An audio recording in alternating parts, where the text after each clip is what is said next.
नमस्ते दोस्तों, कैसे हैं आप सब। आई होप आप सभी अच्छे होंगे। लास्ट वीक मैंने आपके साथ एक वीडियो शेयर की थी जिसमें मैंने मूली के बीज लगाए थे। तो देखिए मूली के बीज से अब इतने पौधे बन चुके हैं।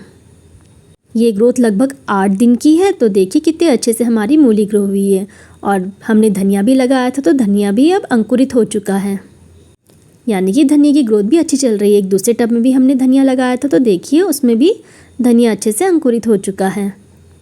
साथ ही साथ हमने कुछ लहसुन लगाया था तो लहसुन भी अच्छे से अंकुरित हो चुका है। देखिए कितना अच्छा ग्रो हो रहा है।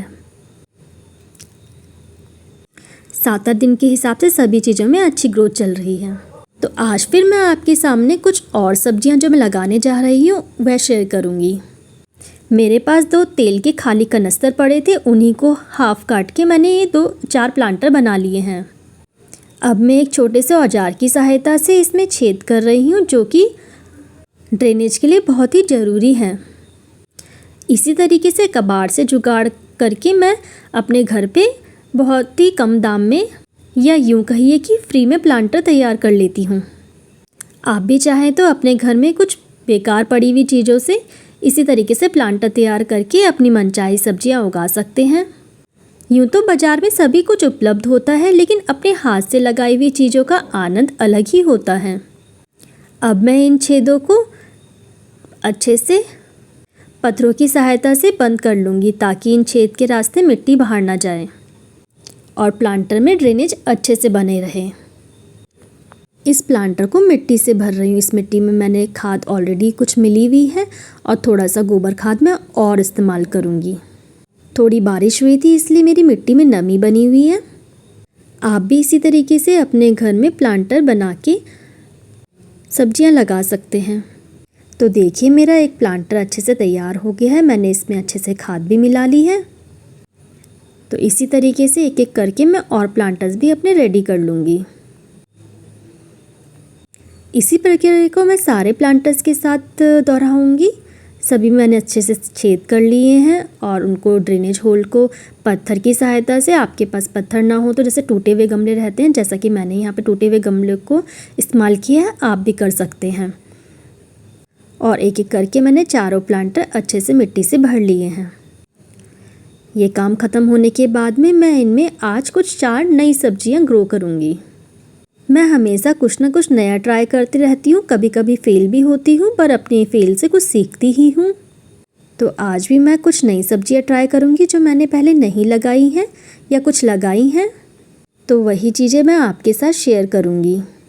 अब लगभग बरसात का मौसम जा रहा है और सर्दियों का मौसम आने वाला है। तो इस समय बहुत सारी सब्जियां, सैलड्स वगैरह ऐसे हैं जो कि हमें लगाने चाहिए और हम इस समय आसानी से लगा भी सकते हैं। देखिए यहाँ पे मैंने कुछ बीज ले लिए हैं। जैसे कि सबसे पहले मैंने मेथी का बीज लिया है। ये पैकेट्स बाज़ार में लगभग 20, 25, 30, 40 रुपये तक के उपलब्ध होते हैं। आप भी बाज़ार से ला करके या घर में उपलब्ध चीज़ों से भी इन्हें लगा सकते हैं। जैसे मेथी वगैरह हमारे घर पे भी उपलब्ध होती है तो उससे भी हम लगा सकते हैं। तो पहले प्लांटर में मैं मेथी लगा रही हूँ। जब अपने हाथ से लगी हुई मेथी उगेगी और हम उसके पराठे बना के खाएंगे तो हमें बहुत ही अच्छा लगेगा। मैंने दूसरे प्लांटर में भी मेथी ही लगा ली है। तो देखिए मैंने इस तरीके से मेथी को पहले हाथ से अच्छे से बिखराया है, थोड़ा दूर दूर। यह लगाना बहुत ही आसान होता है, कोई भी रॉकेट साइंस नहीं है। आप चाहें तो घर में बच्चों के साथ भी एक्सपेरिमेंट कर सकते हैं। बच्चों के साथ अगर हम ऐसी क्रियाएं करते हैं तो वह बहुत ही चीज़ें सीखते हैं। मेरे पास अभी सूखी मिट्टी नहीं है तो मैं हल्के से इन मेथी के दानों को दबा ही रही हूँ। अगर सूखी मिट्टी होती तो मैं उसको ऊपर से हल्के से बिखरा देती। तो दोनों ही प्रक्रिया में मेथी अच्छे से उगेगी, उसमें कोई अलग चीज़ नहीं है। तो देखिए मैंने अच्छे से मेथी को दबा लिया है और हल्का हल्का ऊपर से गीली मिट्टी ही डाल दिया है। दोनों गमलों में मैं सेम चीज़ें दोहराऊँगी। तो एक एक करके मैंने दोनों गमले अच्छे से तैयार कर लिए हैं। आप देखना लगभग 8-10 दिन में ही ये मेथी ग्रो होने लगेगी और जब ये ग्रो होंगी तो मैं आपके साथ फिर से शेयर करूँगी। तो मैंने यहाँ पे गाजर का बीज भी लिया है। ये भी लगभग 20 रुपये का ही बाज़ार में उपलब्ध है। तो इसके अंदर ये अखबार में था तो हम इसको अच्छे से खोल लेंगे। तो जब मैंने इसको खोला तो मैंने देखा कि इसका जो बीज है वो थोड़ा जीरे की तरह है। तो एक प्लांटर में मैं इसको लगा रही हूँ। मैंने गाजर पहले कभी नहीं लगाई है, फर्स्ट टाइम पे ही गाजर ट्राई कर रही हूँ। तो ये जैसा भी होगेगा मैं आपके साथ इसको शेयर करूँगी, जो भी मेरा एक्सपीरियंस रहेगा। तो मैंने भी इसमें भी इसको सेम बिखरा दिया है। बाद में मैं इसे हल्के से मिट्टी से ऊपर से कवर कर लूँगी। तो एक पैकेट मैंने मटर का बीज लिया था। मटर मैंने पहले भी लगाई है, तो आई होप अभी भी मटर अच्छे से उगेगी। जब मैंने पहले लगाई थी तो बहुत ही अच्छे दाने हुए थे। तो मटर को हम एक एक करके पहले जगह में प्लेस कर लेंगे और फिर उसको मिट्टी से दबा देंगे। तो एक लाइन से मैंने मटर लगा ली है। मटर के बीज को हम थोड़ा दूर दूर लगाएंगे क्योंकि इसका पौधा लंबाई में ग्रो करेगा। तो बहुत ज़्यादा घना लगा के कोई फ़ायदा नहीं है। मैं कुछ और मटर कुछ और प्लांटर्स में लगा लूँगी ताकि जब भी मटर ग्रो हो तो थोड़े अच्छे हमें मटर मिल सकें, मतलब ठीक क्वांटिटी में मटर प्राप्त हो सकें। तो मैंने लगभग 8-10 मटर उसमें लगाई है। यहाँ पे मैंने जो गाजर लगाई थी उसको भी मैं ढक रही हूँ। तो 3 चीज़ें मैं अभी तक लगा चुकी हूँ।